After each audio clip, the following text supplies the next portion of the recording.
Hello, friends, and welcome back to Malicious Compliance Stories. If you're here for a wild ride involving entitled behavior and high-stakes drama, you're in the right place. Let's jump into today's story. But before we dive in, make sure to hit that subscribe button, smash the like if you enjoy the content, and ring that notification bell so you never miss a juicy story. Patient's boyfriend mad he has to pick up his own Uber Eats. I work in a high-level hospital as an ICU nurse, and my managers are fantastic with staffing. Meaning if you have a crashing, heavy workload patient, they'll make the other patient you have an easier one so you can focus on the sick one. For background, ICU nurses have 2 patients and we specialize in critical thinking, whereas the telefloor is the normal part of the hospital people think about and holds less sick people who don't need as much attention. So these nurses have 6 patients and specialize in tasks and prioritization. So the beginning of my shift, after report, I show my face and say hi to my less sick patient who's doing fantastic and just waiting for transport to take her to the telebed. I say I'll be back around 9 p.m. in 2 hours unless she needs me for something. So this gives me time to stabilize the sick patient next door. Unfortunately, the sick patient in room 1 starts coding and the team is actively doing CPR. Crash cart in the hallway, 3 docs here, whole team to try and save this young dude. My team is working on meds, intubating, keeping compressions going, etc., while I'm talking with doctors about what could have caused it, and I'm halfway outside the room for the healthier patient in room 2. She sees me through the window, presses the call light, and I ignore it because I have, what should have been obviously, very pressing matters. Her boyfriend ends up opening the door and standing in the doorway to just stare at me with his arms crossed. Just to give them the benefit of the doubt that she could be concerned about her health, I say, "Is everything all right?" And he goes, and tries to lead me inside. Of course, I only pay attention to him when the docs go into room 1 to brainstorm on their own and assess where to go if we get the guy back. I look back through the window of room 1 and realize I can give them 5 seconds to make sure nothing funky is going on. So she says, "Can you get my Uber Eats order? It just said it arrived downstairs." I swear, I could have had a stroke from high blood pressure at that moment. So I kindly say, "I'm sorry, I'm busy with another critical patient. Could you?" I look to the boyfriend who's plopped in the recliner with his feet up watching Netflix again on his phone. "Go get it for her?" And he goes, "I'd rather not." Oh, good sir. You don't want to. You saw the mess next door through the window, me talking seriously with 3 docs and the hot mess of people outside your room as we try to save a damn life. So I tell him, I can't. The entire team is actively trying to save someone and none of us are available to leave. So either you get it or I can have someone get saltines for you instead. He sighs, gets up slowly, and then says, "Fine, I guess I'll go get it then," as I turn to head back into room 1. Dude literally has to turn his shoulders to slide through the massive group of people. Still PO'd, he has to take 1 elevator down. When they get moved to another room around 10 p.m., he's speaking loudly on the phone to someone saying things like, "The nurses are rude, they won't even get food for their patients, etc." The icing on the cake? She'd just gotten off an insulin drip for being in a diabetic coma. Never have I met a more entitled person who put having to walk and get their own food delivery above someone else's life. There's one good thing about people who are annoying others and being loud, and that's that you know they won't need any help. It's the quiet ones you have to be afraid for, because they spend all their energy being ill or wounded. And our second story. Not my job, or my job? Make up your mind. I used to work for a major aircraft manufacturer, thanks 2020. I was still pretty green at the time. This was about 5 years ago, having come into the industry with absolutely zero experience after running away from retail management. I was on the manufacturing side of things and started at the very bottom, deburr and fabrication. My job was to take parts that came hot off the machines and get rid of sharp edges, scratches, etc., basically make them safe for handling and ready for the next process. Easy but super fast-paced and dirty work. I was really good at my job. Now, being in a facility with over 10,000 employees, the systems aren't perfect. Each order/part has a checklist of processes that follows it until it terminates and becomes a larger assembly. Each individual action on that checklist is assigned a certain amount of hours some engineer decides is how long it should take to complete. Once complete, inspection buys the order and sells it to the next shop. We are to do no work that isn't assigned to our shop. This part's important. This is how areas monitor their budgets, but it's wildly inaccurate. Some parts would take 10 minutes and pay 20 hours, while others would take 12 hours and pay 30 minutes, but they said it all evens out at the end. Now for the fun bit. In training, my lead explained that a couple of managers had a sort of handshake deal that we would do their process in order to streamline specific parts. These parts would travel across campus a mile or two just to have a vinyl-like protective coating peeled by hand and then returned. They always got damaged in transport, so they cut out the middleman to save time and materials. So these parts come in and I peel and process them without issue.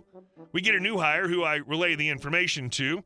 He forgets to peel some small parts and they make it all the way to production. Because this is union work, there's a lot of not my job, not my problem.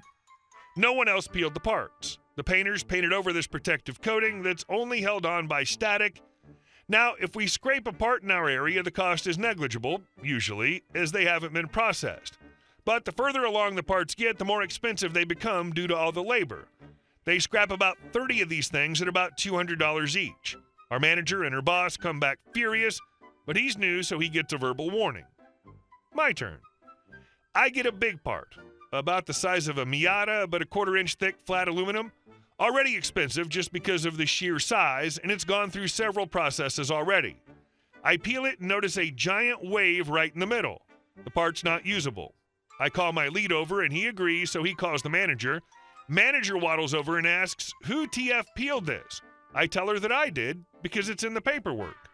She calls her boss and tells him I'm incompetent and to come see what I did. He asks the same and why. I explained the understanding we had with the previous shop and that if I didn't peel it, no one else would, and it would get to the end of the line, be scrapped, and I would get written up. He huffs and they puff, but don't write me up because I had already accepted a promotion to another area and would be out of their hair soon. They give us strict instruction to no longer honor that understanding. I got that same big part a couple days later as a replacement for the scrapped one. I do my best to deburr everything and leave the coating on. Sure enough, about a week later, guess who's waddling over? The director of fabrication and his two underlings. D, you want to explain to me why you cost us $20,000? Me, confused. D, you signed off your job as complete on this part. Shows me a photo of a painted parts that had been permanently attached to a fuselage section, but did nothing. It made it all the way to assembly without being peeled. This was already a rush because the last one got scrapped too. Me. Both of your managers informed me that peeling is not my job and that I would be written up for doing so. Me peeling the part was the reason the last one was scrapped, even though peeling revealed a structural issue with the part that was present. I explained this exact situation would happen, but was told the same again. Manager, you're getting a write-up. I never said that.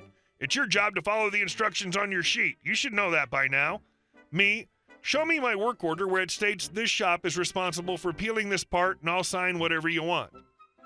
A couple days later, the director sends an email to our shop that our manager is being transferred to another area and to hold all parts this understanding pertained to until they could alter the instruction forms for all of their work orders. Thankfully, that was my last week and my next area was infinitely slower paced, cleaner, climate controlled, and more laid back. No more metal dust covering my clothes, hair, and inside of my nose. Sounds like you got caught in the middle of a political power play. And our last story. My sister thinks my pool belongs to her. Hello, everyone. I want to share a story about my first home. When I was 30, I bought a beautiful 4-bedroom, 2-bath house with a fenced-in backyard and an in-ground pool. I saved for over 7 years, working 12-hour days, 5 to 7 days a week to buy my forever home. My neighborhood is friendly, and after about a year, I knew almost everyone nearby. One day, my neighbor visited and asked if her kids could use the pool occasionally. Since I knew her kids and they were polite, I agreed with a few conditions. They could use the pool while I was at work, but not during the days I worked nights.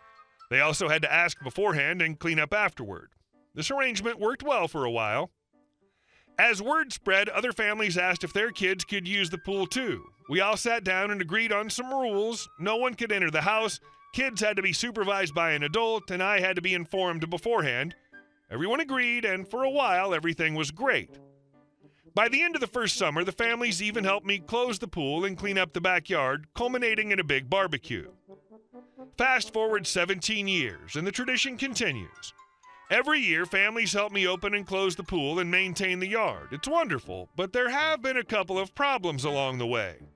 One major incident occurred 6 years into my home ownership.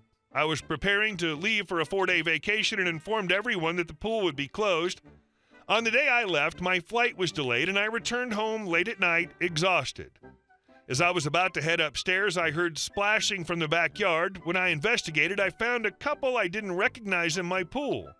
They were angry at me for disturbing them. I called the police, and the couple who had hopped my locked fence were arrested.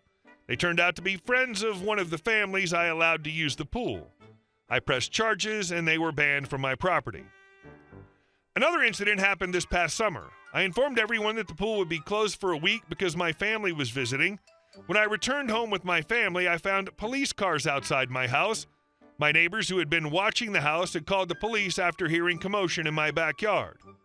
A woman I didn't know had jumped the fence with her 4 kids. One of her children needed the bathroom, so she tried to break into my house by smashing a window, injuring herself in the process. Her son then ran through the house, breaking a glass vase and cutting his foot.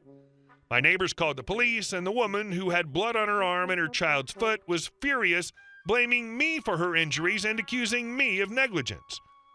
The police sorted everything out, and it was clear that the woman had no permission to be in my backyard or house.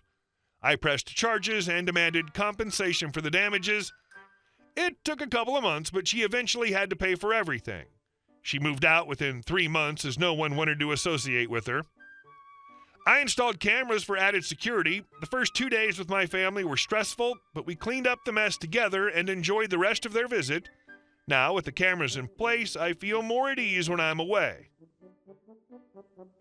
Hey guys, thank you all for watching the video. I'll see you in the next one.